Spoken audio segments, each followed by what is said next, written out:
လာပါဒီကတော့လောက်တဲ့မှာပါပဲအချိန်ကကြတော့ကျွန်တော်တို့10 နာရီ10 မိနစ်နားတဲ့အချိန်ပေါ့အဲ့ဒီအချိန်မှာ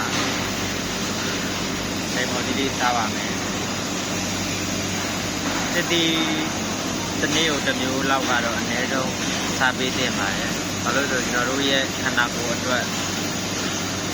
ဒီအရာတိုင်းဒီအရွက်ကအမြဲတမ်းလိုအပ်လို့ပုံမှန်နေ့စဉ်အတွက်လိုအပ်လို့ဖြစ်ပါတယ်အနည်းဆုံးတော့တစ်မျိုးလောက်လေးကိုနေ့စဉ်စားပေးခြင်းဖြင့်ကျွန်တော်တို့ခန္ဓာကိုယ်အတွက်လိုအပ်တာကိုပြည့်စုံပေးရပါ